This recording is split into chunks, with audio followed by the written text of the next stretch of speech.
Bonjour Amancio Sampaio, bienvenue. Vous êtes consultant en stratégie d'entreprise. Vous vous appuyez aussi sur votre expérience d'ancien PDG pour décortiquer pour nous les mutations de nos modes de consommation. Alors comme promis dans les titres, on parle de notre confort aujourd'hui. Gros plan sur l'électroménager.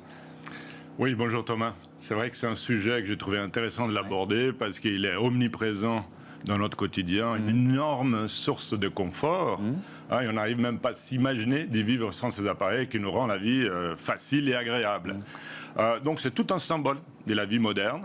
C'est un marché assez grand, en fait, estimé, valorisé à environ 316 milliards de dollars en 2020, avec une croissance pérenne, estimée pour continuer autour de 5,3% par année dans les années qui viennent. Et qu'est-ce qui porte cette croissance? C'est vraiment l'évolution technologique et l'évolution aussi sociétale. La démographie aussi. Voilà, démographique, justement. Parce que ça veut dire, au niveau de l'évolution technologique, il y a la course des industriels toujours à améliorer la performance, c'est vraiment l'amélioration continue, et aussi l'adaptation aux nouveaux besoins des consommateurs, ça veut dire quand on voit les appareils maintenant connectés, ou bien les robots électroménagers. D'autre part, du côté démographique, c'est que c'est très intéressant, c'est que nous avons quand même une tendance de base d'amélioration de pouvoir d'achat, surtout dans les pays en développement, c'est qui nous laisse présager une augmentation d'environ 1 milliard de personnes dans les classes moyennes à l'horizon 2030. C'est là, ça veut dire plus de consommation. De plus que ça, il y a aussi la tendance d'urbanisation et du changement du noyau familial. Et comme ça aussi, on doit avoir beaucoup d'évolutions en fait pour l'adaptation des électroménagers à ces nouveaux ménages. Donc ça veut dire que les industriels du secteur, ils ont une perspective qui est vraiment positive devant eux. Ah oui, bien sûr, les industriels du secteur, ils ont de beaux jours devant eux, avec justement cette amélioration de la qualité de vie. Les pendants, c'est vraiment que toute cette amélioration des qualités de vie par les électroménagers, ils ont un coût environnemental qu'on doit sérieusement se pencher pour pouvoir l'atténuer. Ça, c'est parce que les électroménagers, quand on voit, c'est comme d'autres biens de consommation en général, c'est-à-dire ils vont avoir un impact environnemental tout au long de leur vie, à la production, à l'utilisation, et aussi lorsqu'on prépare en fait les recyclages de ces produits. Donc, c'est-à-dire tout au long, il y a un impact. Quand on pense déjà à la production, il faut voir qu'il y a la consommation de l'énergie chaque fois qu'il y a une demande incrémentale. De plus de ça, il y a l'impact écologique en fait de l'extraction et les traitements de matières premières. Alors, quelques exemples de matières premières, ce que ça représente en termes d'extraction. Voilà, pour vous donner une idée, si on voit bien par année, en Europe, l'industrie de l'électroménager, elle va consommer environ 500 000 tonnes d'acier, 200 000 tonnes de plastique, des quantités considérables de cuivre et de l'aluminium. Et comme on le sait tous, la production de l'acier, elle consomme énormément de CO2. Donc pour donner une idée, par exemple, pour produire un frigo ou bien un lave-linge, on va générer environ 300 à 400 kilos de gaz à effet de serre. Alors on va chercher des solutions, on va parler de la production. Pour commencer, comment réduire l'impact environnemental lors de la production? Je crois que si dans les concepts de l'économie circulaire, la meilleure façon de réduire l'impact de la production, c'est de réduire les taux d'achat et des rachats.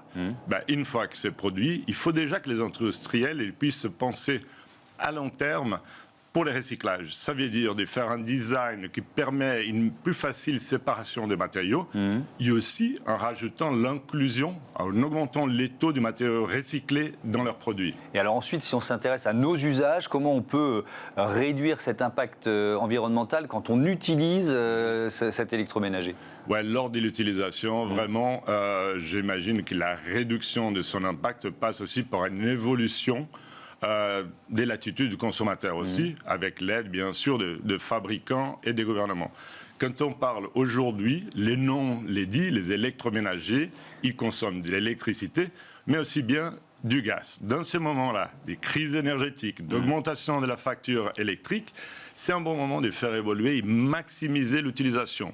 Un exemple très clair, c'est de remplir les lave-linges, les lave-vaisselle un maximum, comme ça on réduit le nombre de cycles à utiliser. Aussi d'étendre les appareils quand ils ne sont pas en utilisation. Évidemment, oui. On peut aussi cibler la durée de vie des équipements. Comment on peut faire? Voilà, je parlais tout à l'heure de maximiser l'utilisation. Ensuite, il faut maximiser la durée de vie. Et là, ce n'est pas anodin, parce qu'il y a des études en Europe qui montrent que dans les années 2000, il y a eu même une réduction de la durée de vie. Par exemple, il y a une étude allemande qui va montrer que les taux de rachat d'appareils qui avaient été achetés en moins de 5 ans avaient presque doublé, de 7% en 2004 à 13% en 2013. Donc, il y a un effort à faire pour justement maximiser la durée de vie. Mais alors, si on est obligé de racheter, quel choix on peut faire? Ça, c'est bien, parce que si on est obligé de racheter, il faut toujours absolument travailler à donner une deuxième vie à cet appareil, soit à travers de la donation, soit à travers de la vente, soit une réutilisation de celle-là réinsérer dans l'économie circulaire. Ça, le reconditionnement dans les cas. Parce que ça veut dire qu'aujourd'hui, il y a des écosystèmes digitaux qui le permettent de le faire plus facilement. Si on utilise l'exemple de Boncoin, par exemple, qui permet la vente entre particuliers, et aussi un autre bon exemple, c'est la société Beck Market, qui travaille vraiment sur les reconditionnements pour permettre de donner une nouvelle vie à ces appareils. On peut regarder aussi ce que consomme le produit qu'on va acheter, évidemment. Bah oui, si une fois on a décidé d'acheter, il ne faut pas regarder seulement la performance et les designs, mais aussi la consommation électrique de ce produit. Et là, il y a eu vraiment des très gros progrès de la part des fabricants, parce que par exemple, un frigo, aujourd'hui, il consomme la moitié de l'énergie d'un frigo d'il y a 30 ans, ou bien un lave-linge, il permet d'économiser jusqu'à 19 000 litres d'eau comparé à un d'il y a moins de 10 ans. Ah donc, c'est un gros progrès en 10 ans, c'est quand même impressionnant. Voilà, il y a un gros progrès. Et si on regarde aussi l'évolution réglementaire, l'étiquetage qu'on a eu en Europe, ça a aidé aussi aux consommateurs à faire les bons choix. Si on voit bien aussi là, les tops de la consommation électrique, ça veut dire la plus efficace. On a eu de belles augmentations des parts de marché de cela qu'on appelle les A+++. Le label A+++. Voilà, le label A+++, qui a passé, qui a quadruplé carrément entre 2012 et 2018, en passant en fait des 8 à 32%. Et puis il y a de nouveaux modèles de négoce en quelque sorte. Qu'est-ce qu'ils peuvent nous apporter? De plus de ça, c'est ça que c'est intéressant, c'est la disruption. Aujourd'hui, il y a de nouveaux modèles de négoce qui vont vraiment vendre les services, pas nécessairement l'équipement. Par exemple, les laveries, il y a en France, comme dans d'autres pays européens, je peux utiliser un exemple ici, l'entreprise italienne Blumest, qui crée des réseaux des laveries autoservices qui sont à disposition de la population avec la proximité. Et il y a aussi les laveries en ligne.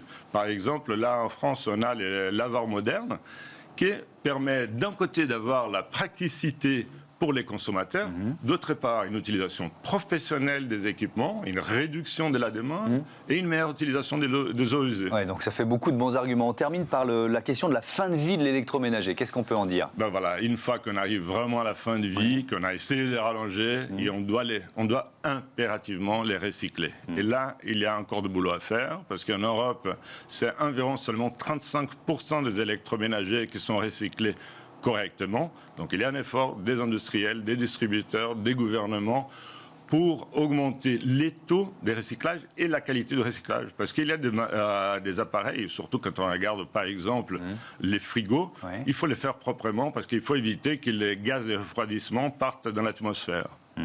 Donc on voit quand même, il y a de plus en plus de réseaux pour recycler, pour récupérer, pour redistribuer d'une certaine façon. Ça, c'est rassurant, ça. Voilà, ça commence à avoir une prise de conscience et ça devient même un argument de vente, la possibilité de récupérer les électroménagers usagés au moment d'un achat. Donc ça rentre dans l'économie circulaire et ça, c'est un cercle vertueux, en fait, d'être sûr qu'on puisse fermer la boucle entre la production, l'utilisation et les recyclages. En conclusion, qu'est-ce qu'on peut dire? En conclusion, je suis toujours très inspiré quand on voit quand même la fonction des électroménagers et les conforts qu'il peut apporter autour du monde. Ce qu'il faut absolument maintenant, c'est de se pencher sur son impact environnemental pour avoir une meilleure durabilité dans le futur. Merci beaucoup, merci Amancio Sampaio et à bientôt évidemment dans ce Smart Impact. C'est l'heure de notre débat tout de suite. On parle parle des relations entre fournisseurs et donneurs d'ordre.